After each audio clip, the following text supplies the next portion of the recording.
I keep seeing this meme, and I'm not sure why people keep sharing it as if it's so impactful. It reads, I firmly believe that free lunch and breakfast does more for kids than posting the Ten Commandments in classrooms.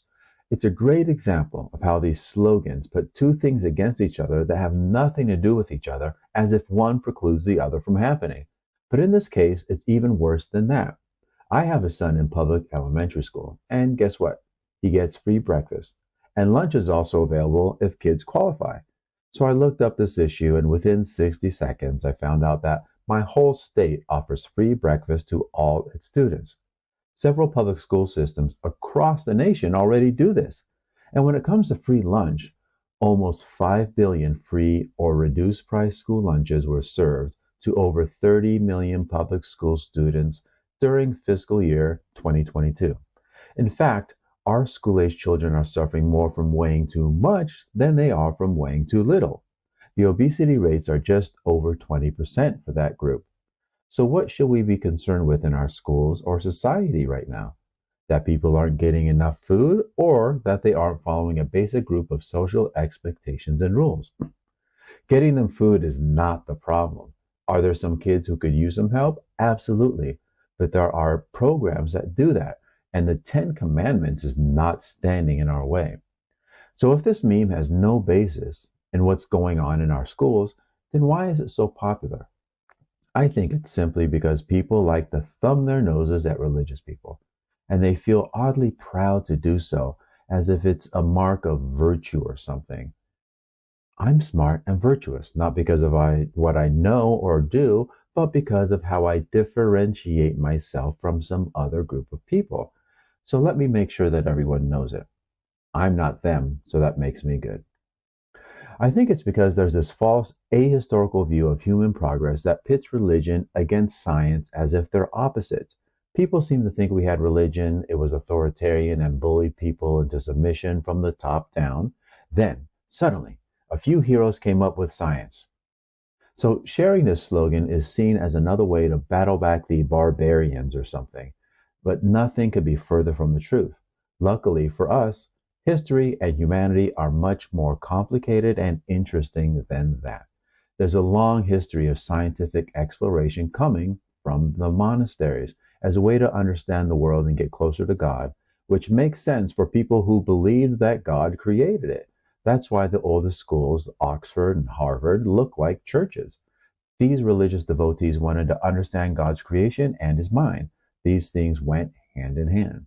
Even looking at the content of the Ten Commandments, I can't imagine why people wouldn't want someone to know those rules.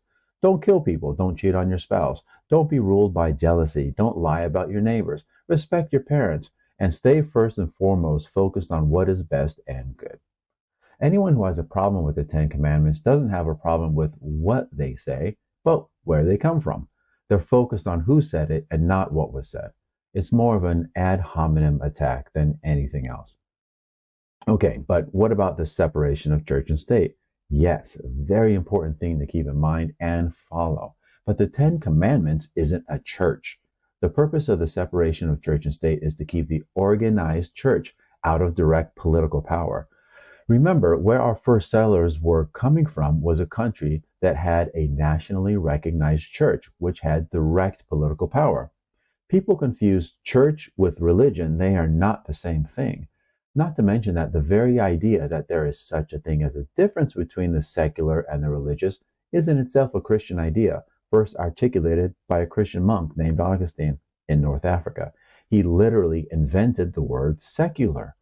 Anyone who uses the separation of church and state to criticize Christianity is criticizing it based on a framework that exists only within Christianity itself. It's like your kids quoting your own rules to you as a parent with their hands on their hips as if they're suddenly super smart.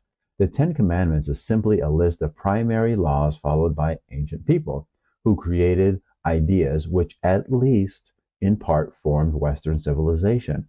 At the very least, it should be known, understood, and connected to the development of our basic social expectations today, no different than any other set of laws that we developed over the last several millennia. These commandments were literally in the hands of the people who founded this nation, so understanding their mentality requires understanding their literature. Big deal? I don't think so. It's weird that the people often screaming about book bans are in favor of banning even pages of a book central to the very development of our civilization. So post the Ten Commandments, the Declaration of Independence, the Constitution, the Magna Carta, the Hammurabi Codes, go for it. Anyone who truly wants children to understand human progress should be okay with sharing our historical documents. And if you go even deeper, why is anyone concerned with making sure children have food to eat? If we are just clumps of cells that differentiate into different types of cells and then make millions of copies of themselves, why should we care about other highly developed clumps of cells? What drives people to assume that caring for other humans, especially young ones, is virtuous? Why do we assume that pooling our resources to distribute bread and fish, school lunch and breakfast, to children is a good thing? The term slogan is originally a Welsh term, slua garim. It means battle cry of the dead. Slogans are things people can say or cry out that preclude them from having to think. This is not to promote religion of any kind. As I record this, it's Sunday morning. I'm not headed to church. But it's to remind us that these memes are brain killers. Take a second and think about what you say and do and repeat. In an era with overwhelming ease of gathering information, we should be seeing less of this, not more.